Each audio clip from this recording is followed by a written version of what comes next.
يا صباح الحلويات، وحشتوني قوي. يا رب تكونوا بخير. تعالوا نفطر سوا النهارده، فطار رايق وخفيف. العيال في المدرسه بقى والدنيا هاديه، ما نروقش ليه؟ تعالوا نعمل مع بعض النهارده طاسه بيض اومليت بالخضار، ويلا نشوف هنعملها ازاي. معانا هنا 3 بيضات، فلفل اخضر متقطع، فلفل اصفر متقطع، طماطم متقطعه شرايح، وجبنه موتزاريلا، ملح وفلفل وكمون، وشويه خضار متقطعين. هنبتدي بسم الله. هنضيف الملح على البيض ونضربه لحد ما القوام يتجانس. بسم الله.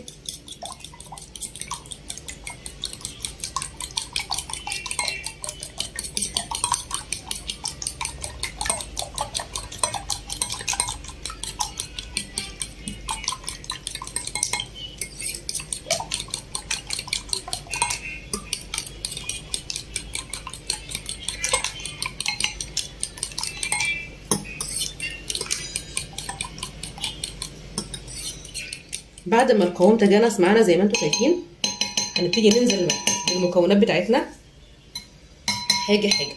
الفلفل الاخضر،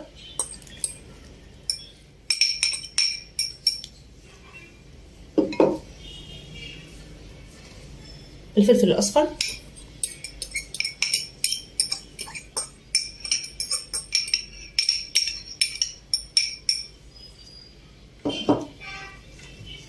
والخضار.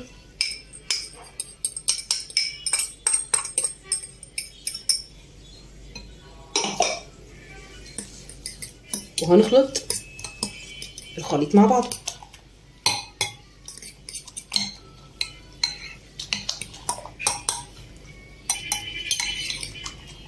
زي ما انتم شايفين.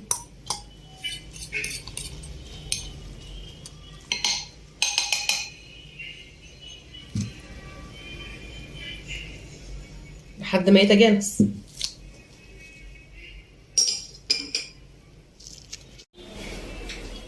بعد كده هنحط على النار طاسه غير لاصقه متوسطه الحجم تقريبا، وهننزل عليها بمعلقه سمنه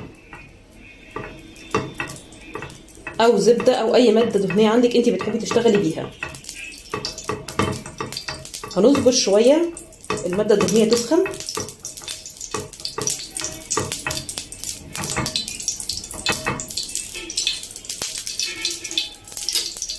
وبعدين هننزل بشرايح الطماطم بالشكل ده.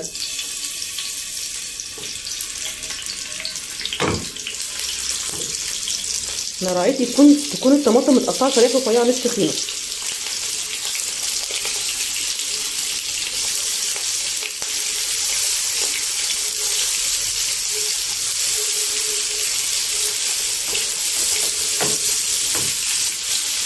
هنستنى حاجه بسيطه خالص، يا دوب الطماطم بس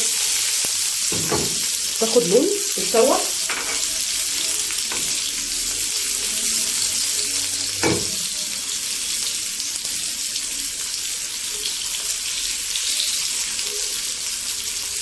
بالشكل اللي انتوا شايفينه.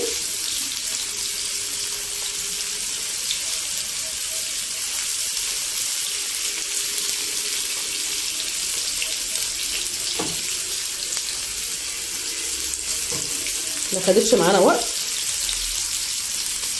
وهننزل عليها بالخليط بتاعنا. بسم الله.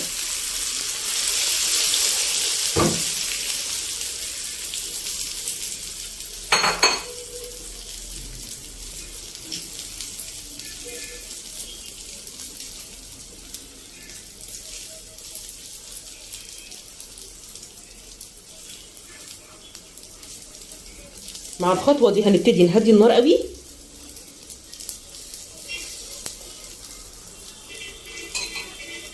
ونضيف الموتزاريلا بتاعتنا.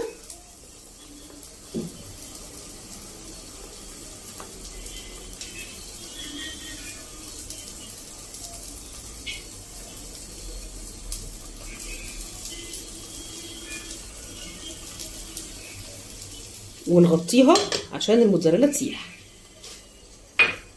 ونراعي ان النار تكون هاديه عشان تستوي كلها بشكل مظبوط ومفيش حاجه تتحرق.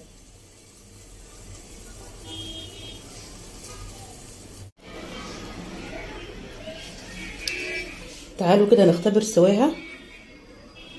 تمام، الموتزاريلا ساحت خالص واستوت معانا وبقت زي الفل.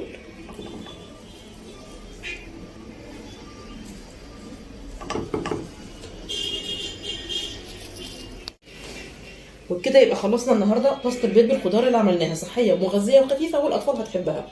لو عجبكم الفطار النهارده اضغطوا على زر لايك واشتركوا في قناتي، واللي لسه ما يعرفنيش معاكم غدا سمير من قناه دودي ماسا كيتشن، وما تنسوش تضغطوا على زر الجرس عشان توصلكم الوصفات الجديده. والسلام عليكم ورحمه الله وبركاته.